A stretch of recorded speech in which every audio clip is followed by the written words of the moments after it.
নামাজের পরেই শেষ করে কবর জিয়ারত করে ওর বাসার নিচে যাইতাম, আচ্ছা। একটু দেখতাম। তুমি মনে হয় জোরে হর্ন বাজাইছো, এজন্য এটা লিখে দিছে। সকালে সালামি নেই, দুপুরে সালামি নেই, Wow. আর রাতেও সালামি নেই। না দিলেও আদায় আদায় করে করে নিতে হয়, নেয়, আদায়। সমস্যা নাই। বিয়ের আগে ঈদটা ছিল এনজয়েবল, আর এখন হয়ে গেছে স্পেশাল জামাইয়ের কাছ থেকে নিতে নিতে। মাঠে তার গতি, ঘরে তার অনুভূতি।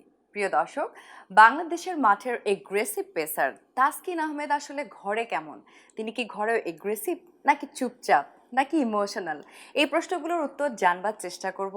এই মুহূর্তে আমার সাথে রয়েছেন our very own Taskin Ahmed এবং সেই সাথে তার life partner Sayeda Rabeya Nayma. Hello and Eid Mubarak. Hello, Eid Mubarak. কি খবর, কেমন আছেন? আলহামদুলিল্লাহ এই তো ভালো। আলহামদুলিল্লাহ অনেক ভালো। দুজনকে দেখতে খুবই সুন্দর লাগছে এবং খুবই ইন্টারেস্টিং ফ্যাক্ট হচ্ছে ম্যাচিং ম্যাচিং ড্রেস। এর আগে আমি ম্যাচিং ড্রেস দেখেছি, কিন্তু এবার যেহেতু হচ্ছে আপু অবশ্যই আমরা যে তথাকথিত ড্রেস পরি বা ঈদের সময় সেটার বাইরে, তো সেই জায়গায় হচ্ছে ম্যাচিং করে ড্রেস পরা যায়, এই আইডিয়াটা কিন্তু আমার খুব ভালো লেগেছে। দুজনকে দেখতেও অনেক ভালো লাগছে, হোপফুলি একটা দারুণ সময় কাটবে। আমার প্রথম প্রশ্ন আপুর কাছে, আসলেই ঈদের দিনের সকালটা কেমন কাটে? খুবই ভালো, খুবই ভালো। সুন্দর। হ্যাঁ, আলহামদুলিল্লাহ, ডিফারেন্ট ফ্রম আদার্স মর্নিং। মানে সকালে সবার আগে কে ওঠে?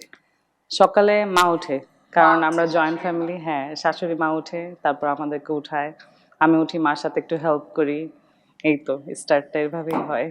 তাসকিন আহমেদ কখন ওঠে? আপনাকে তাকে ডেকে দিতে হয়? নামাজের জন্য ডাকতে হয়, তখন ও, বাবা, তাসফিন ওরা মিলে সবাই নামাজ পড়ে আসে। এই তো। তাসকিন, আপনার কাছে জানতে চাই, ঈদের দিনের সকালের কথা তো শুনলাম, বাট প্রথম একসঙ্গে ঈদ সেটা কেমন ছিল এবং কত বছর আগের ঘটনা? আহ, এটা আমার আর নাইমার হ্যাঁ। প্রথম ঈদ প্রায় 9 বছর আগে। 9 বছর আগে। তো ভালো ছিল, মানে আমি কি করতাম, যখন আমরা তো এসএসসি সময় থেকে একজন আরেকজনকে চিনি এবং ক্লাসমেট ছিলাম 8 থেকে, তো 7 এই থেকে। ভালোবাসার গল্পটা অবশ্যই আমি জানতে তো চাইবো। ওই সময় থেকে তো চিনতাম। তো আমি নর্মালি দেখা যেত যে নামাজের পরেই শেষ করে কবর জিয়ারত করে ওর বাসার নিচে যাইতাম, আচ্ছা। একটু দেখতাম। তো যখন হচ্ছে আমার বাসার পিছে একটা মসজিদ ছিল। হ্যাঁ, তো ওই প্রথম ঈদটা যখন ওর সাথে ছিল, এটা খুব দারুণ মুহূর্ত ছিল যে সবসময় আমি তোমার বাসার নিচে যেতাম ঈদের নামাজ সবশেষে, এখন তুমি আমার সাথে আছো। তো Wow. খুব ভালো ছিল। এই ফিলিংসটা তো আসলেই ডিফারেন্ট, তাই না? মানে নামাজের সাথে প্রেমের এই যে সম্পর্কটা, এটাই মনে হয় আপনাদের হৃদ্যতাটা আরেকটু বাড়িয়ে দিয়েছে। তবে আমি যদি জিজ্ঞেস করি আপুর কাছে যে একজন নর্মাল মানুষকে বিয়ে করা আর একজন ক্রিকেটারকে বিয়ে করা, বিয়ের পরে প্রথম ঈদ, সব মিলে আপনার কেমন কেটেছিল? খুবই ভালোই, কারণ ভালোবাসার মানুষ কাছে আছে। নর্মালি আগে কি হতো, বিয়ের আগে যেহেতু আমাদের লাভ ম্যারেজ, দ্যাটস ওয়াই ও বাসার নিচে যে ফোন দিত, তারপর ঈদ মোবারক জানাতো, আমি উপর থেকে বারান্দা থেকে তাকাইতাম, তারপরে ওর সাথে কথা হইতো, আর তখন তো একসাথেই ছিলাম বিয়ের পরে। সো স্পেশাল ছিল, আলহামদুলিল্লাহ। বাও, আপনাদেরকে দেখতে অনেক সুন্দর লাগছে। ম্যাচিং পাঞ্জাবি এবং ম্যাচিং আবায়া, রাইট? আইডিয়াটা কার ছিল? আইডিয়াটা আমার ছিল। মেয়েদেরই এসব আইডিয়া থাকে হ্যাঁ। বেসিক্যালি, বাট দেখতে আসলে অনেক সুন্দর হয়েছে এবং Thank you. দুজনকে অনেক ভালো লাগছে, মনে Thank you. হচ্ছে made for each other. Thank you so Thank you, much. thank you. ছোটবেলার ঈদ সবসময় অনেক অ্যাডভেঞ্চারাস হয়, অনেক বেশি আনন্দের, কিন্তু বড়বেলার ঈদ একরকম হয়, বিয়ের আগে একরকম, বিয়ের পরে একরকম। দুজনের কাছেই জানতে চাইবো যে বিয়ের আগের ঈদটা কেমন ছিল, বিয়ের পরের ঈদটা কেমন। কে আগে উত্তর দিবে? তাসকিন আহমেদ। আহ, ঈদ তো সবসময় স্পেশাল। দেখা গেছে যে আহ, বিয়ের আগের ঈদগুলার মুহূর্তগুলা অন্যরকম আনন্দ ছিল, তবে বেশি মজা ছিল হয়তো বিয়ের আগের ঈদগুলো, কারণ আমি তখন আরো বেশি ছোট ছিলাম। আহ, একটা সালামি নেওয়ার একটা তাড়না এবং ঈদের শপিং এর এক্সাইটমেন্ট, ওই জিনিসগুলা যত দিন যাচ্ছে, যত বড় হচ্ছে, কমতেছে। কিন্তু ঈদ অবশ্যই স্পেশাল। মানে বিয়ের পরের ঈদও, মানে প্রথম দিকে খুবই মজাই ছিল। যখন আমাদের বাবু হইছে, তারপর থেকে একটু ডিফারেন্ট অনুভূতি হওয়া শুরু হয়েছে যে ডিফারেন্ট হয়ে গিয়েছে। বাবুর দিকে বেশি প্রায়োরিটি, ফ্যামিলির দিকে বেশি প্রায়োরিটি, নিজের থেকে বেশি। তো আর এখন তো এখনো ঈদ অনেক স্পেশাল, কিন্তু ওই জিনিসটা মাথায় থাকে যে আহ, ঈদ কিভাবে আরো ফ্যামিলির এবং সবার জন্য স্পেশাল করা যায়। বাহ, দারুণ। ওই জিনিসটা হয়তো এটা শুধু আমার না, আমাদের ইভেন আপনারও মেবি, যে ইভেন ওরও যত আমরা বড় হই প্রেশার সবকিছুর বাড়তে থাকে, রেসপন্সিবিলিটি বাড়তে রেসপন্সিবিলিটি থাকে। বাড়তে থাকে, ম্যাচিওর হই হ্যাঁ। আমরা দিনের পর দিন। সো খুব সুন্দর একটা অ্যান্সার অলরেডি আমি পেয়ে গিয়েছি। আসলে জীবনটা এরকমই, পরিবর্তনের সাথে সাথে আমাদেরকে ম্যাচিওর হতে হয় অনেক বেশি, জীবনকে মেনে নিতে হয়। আর ঈদের আনন্দটা আসলে ঈদের আনন্দের জায়গায় থাকে। একটা পয়েন্ট আমি ফিরতে চাই, সালামি দেয়া এবং নেয়া। এখন সালামি মোটামুটি তাসকিন আহমেদ পায় না, তাই না? খুবই রেয়ার আসলে। বাবা আম্মু শ্বশুর বাড়ি গেলে হ্যাঁ, বাবা মা শ্বশুর হ্যাঁ, শাশুড়ি, শাশুড়ি। That's it. আর সেই জায়গায় তো মনে হয় আপুর ক্ষেত্রে হচ্ছে আরেকটা নাম হচ্ছে তাসকিন আহমেদ, সালামি দেয় তো? সব থেকে বড় সালামিটা আমি ওর কাছ থেকেই পাই।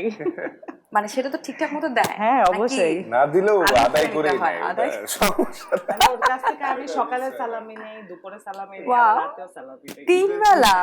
তিন বেলা, এটা খুবই ইন্টারেস্টিং। না দিতে চাইলে দিতেই হবে আর কি, এমন কিছু। সেটা কি টাকা হয় নাকি গিফট হয়, কি কি থাকে সালামের ক্ষেত্রে? টাকা চকচকে ঈদের নয়। দিন টাকাই চকচকে নাই, নয়। ঈদের দিন। ওটাই আমার ভালো লাগে। আর ঈদের সকালে- আগে তো বলে যে কিছুই নিব না, বলে জামাই শেষ করে দেয়। ছিলা দিয়ে দেয় তারপরে না? সেটা কোন ক্ষেত্রে, মানে সালামের ওই তো ক্ষেত্রে নাকি আমাকে জোর শপিং এর করে ক্ষেত্রে? shopping করে দেয় Shopping পরে। টপিং এর ক্ষেত্রে। না, কিনতেই হবে, ঈদে কিনতে হবে, কিন্তু সালামিটা আমার লাগবেই। সালামির মানে অ্যামাউন্ট যদি আমি এক্সাক্ট অ্যামাউন্ট না শুনতে চাই, মানে একটা রেঞ্জের মধ্যে বলি, কত টাকার মধ্যে এই ছিলাটা দেয়া হয় তাসকিন আহমেদ? না আমি বললাম তো, আমি রেঞ্জে জানতে চাচ্ছি, এক্সাক্ট আচ্ছা। অ্যামাউন্টে চাচ্ছি না জানতে। রেঞ্জ আপ মানে টু 5 থেকে 10 50, দশ নাকি 10 থেকে 15 এরকম? Up to 50। Up to 50, wow great, তাহলে ভালোই একটা ছিলা দেয়া হয়। তাহলে ঈদ আপনার জন্য অনেক মজার, মানে অনেক পর ঈদ অনেক আমার জন্য স্পেশাল। বিয়ের আগে ঈদটা ছিল এনজয়েবল, আর এখন হয়ে গেছে স্পেশাল, এখন- জামাইয়ের কাছ থেকে নিতে নিতে। টু বি ফ্র্যাঙ্ক, আসলে মেয়েরা তো অনেক বেশি ব্যস্ত থাকে, আর 3টি বাচ্চার মা হয়ে এত কিছু মেনটেন করা, একটু এন্টারটেইন তো ডেফিনেটলি দরকার আছে, তাই না? অবশ্যই, আসলে আমি তো বছরের 365 দিনের মধ্যে হয়তো 265 দিনই খেলা রিলেটেড কাজে বিজি থাকি, টিম হোটেলে থাকি। যদিও হয়তো সামটাইমস আমার ফ্যামিলি যাওয়া আসার মধ্যেই থাকে, কিন্তু তারপরও অ্যাজ এ মাদার হিসাবে হ্যাঁ 3টা বাচ্চা হ্যান্ডেল আসলে কষ্ট। এবং তাসফিন হয়তো একটু এখন বুঝে বা শান্ত হয়েছে, বাকি দুইজন তো একদমই ছোট, তো ওরা অনেক জ্বালায়। তারপরেও যদিও সুবিধা হয় যে সামটাইমস আমার আব্বা আম্মার কাছে ওরা তাদের নাতি নাতনি অনেক ফেভারিট এবং ওরাও অনেক ইনভলভ, তো এই জন্য হয়তো মাঝে মাঝে ইজি হয়, কিন্তু তারপরও অনেক ম্যানেজ করা ছোট ছোট বাচ্চাদের ডিফিকাল্ট। বাট বাহ। মা হিসাবে যতটুক করে এটা অনেক কঠিন কাজ। মানে মাঝে মাঝে বাসায় আসলে আমি ফিল করি, তো আমি এর জন্য চেষ্টা করি আমার সাইড থেকে যতটুকু প্রায়োরিটি দিয়ে তাদেরকে হ্যাপি রাখা যায়। বাহ, এই কথায় কিন্তু বোঝা যাচ্ছে যে তাসকিন আহমেদ অনেক বেশি family person. Is it true? মাশাআল্লাহ। হ্যাঁ। সে কি বাসায় বেশি মানে চুপচাপ থাকে নাকি কথা বলা অনেক বেশি, কোনটা? এক কথায় বলতে গেলে, ও যখন বাসায় থাকে বাসাটা ভরা ভরা ফিল হয়। মানে বাচ্চা থেকে শুরু করে ওর আব্বু আম্মু, মানে আমার শ্বশুর শাশুড়ি, ইভেন আমাদের যে মেয়েডরা আছে ওরা পর্যন্ত হ্যাপি থাকে। ও এমন একটা পার্সন, আর আমি তো হ্যাপি থাকি ডেফিনেটলি। সেটা তো আর বলার কোনো অপেক্ষাই হ্যাঁ। রাখে না। তবে ঈদের দিনের প্রসঙ্গে যেহেতু কথা হচ্ছিল, ঈদের দিন আসলে কে বেশি খায়? আমি। রান্না করে কে? রান্না আমি মা মিলে করি। ওকে। তাসকিন আহমেদ একদমই খায় না? না, না, আমি খায়। মানে আগের তুলনায় কম খাই, কিন্তু আমার আম্মার হাতের দুধ সেমাইটা আমার ছোট থেকে অনেক অনেক favorite। বেশি ফেভারিট। এটা আমি টেস্ট করি, চটপটি, তারপরে তো আর আরো অনেক বউয়ের কিছু। কোনটা, বউয়ের হাতের কোনটা? ও ভালো, ও সেমাই নুডলসটা ভালো পারে, আর গরুর মাংস ডিফারেন্ট স্টাইল একটু রাঁধতে পারে। বাহ, গরুর মাংস খুব কিন্তু প্রিয়। মার হাতের রান্নাটাই ও বেশি প্রেফার আমি করে। বাসায় থাকলে আমার আম্মুর হাতের রান্নাটা বেশি পছন্দ করি, বিকজ ছোট থেকেই আসলে আম্মার হাতে, এবং আম্মু আর কি আমি বাসায় থাকলে সে সব নিজে সময় রান্না করে হাতে। নিজে রান্না মাও করে, আমার তখন বাইরে দিতে আমাকে পছন্দ রাঁধতে করে। দেয়। ও দেন না? আমি রান্না করি। এটা নিয়ে কি কোনো কষ্ট আছে? না। একটু? না না, ও মাঝে মাঝে ও খাওয়ায়, কিন্তু আম্মু আসলে আম্মু রান্না তো ওরও সুবিধা হয় যে বাচ্চাদেরকে একটু বেশি একটু টাইম বেশি দেওয়া যায়। ইয়ে করতে পারে। হ্যাঁ, হ্যাঁ। কিন্তু আমি বাসায় থাকলে আম্মু সবসময় বেশি রাঁধতে চায়, এবং আমিও পছন্দ করি সেটা। বাহ, দুজনের মধ্যে থেকে ইমোশনাল কে বেশি? তাসকিন আহমেদ। ওকে। টকেটিভ কে বেশি, বেশি কথা বলে কে? দুজনই বলি, আমি আমার সবকিছু ওর সাথে শেয়ার করি। মানে- ওর সাথে আমি টকেটিভ, বাট সবার মানে সাথে আমার ও সামনে কথা আর কি বলে। ওই আরে ওভারঅল তো বেশি আমি সবার সাথে কথা বলবো। ও খুব জলি, মানে সবাইকে মাথায় রাখবে, সেটা বাসা হোক যেখানেই হোক না কেন। আমি বাসায় সবাই ওর সাথে বেশি কথা বলে। তারপর ঝগড়া তো লাগে নাকি লাগে না?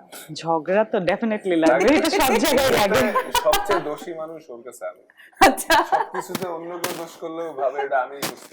আচ্ছা, এটা আসলে সত্যি। মানে আননেসেসারি আমার উপরে চিল্লায়। যেমন ধরেন আমাদের বাসার নিচে যদি লেখা থাকে গ্যারেজের সামনে যে জোরে হর্ন বাজাবেন না, তো আমারে বলবে যে তুমি মনে হয় জোরে হর্ন বাজাইছো এই জন্য এটা লিখে দিছে। তো বাড়িতে আরো মানুষ আছে, ওদের কোনো দোষ নাই। এরকম আসলে কিছু। ব্যাপারটা এরকম। মানে যাই দোষ হয় ভাবে আমি করছি দোষ। বেশি করে। মানে ওর সবাই তো ওর ভালোটাই বলে, আর আমি খালি দোষগুলোই বের করে করে বলি এইটাই হইছে এটাই হইছে, যেটা ওর দোষ না তাও আমি বলি। মানে ছোট থেকে আমরা যখন স্কুলে পড়ছি একসাথে, তখন থেকে অনেক দুষ্টামি করতে দেখছে, তো ভাবে সব দুষ্টামি সব- আমিই করি, মানে ওই সব নষ্টের ঝামেলা মূল আমি হচ্ছে করি। তাসকিন আহমেদ। হ্যাঁ, আর যদিও ফাস্ট বোলাররা ন্যাচারালি একটু নটি ক্র্যাক বা দুষ্টু হয়ে থাকে, দুষ্টু তো হয়। মানে ওরা আসলে হার্ড ওয়ার্কিং গায়, তো অটোই মন থেকে জলিনেস বা দুষ্টামি ফান মুডে থাকতে পছন্দ করে বেশিরভাগ ফাস্ট বোলারদের। কিন্তু ও ভাবে যে আমি সব দোষ করি, অপরাধী। but এটা মোটেও না আসলে। তবে এটা বোঝা যাচ্ছে যে ঝগড়ার ক্ষেত্রে ঝগড়াটা হচ্ছে আপু একটু বেশি, তাই না? আমি আগে হ্যাঁ, আপনি আগে। তো ঝগড়া হয়ে গেল মানে সেটাকে আসলে মিনিমাইজ করে কে? ভাইয়া, জি ওইটাও আমারই করতে হয়। আপনারই করতে হয়। কিভাবে মিনিমাইজ করেন?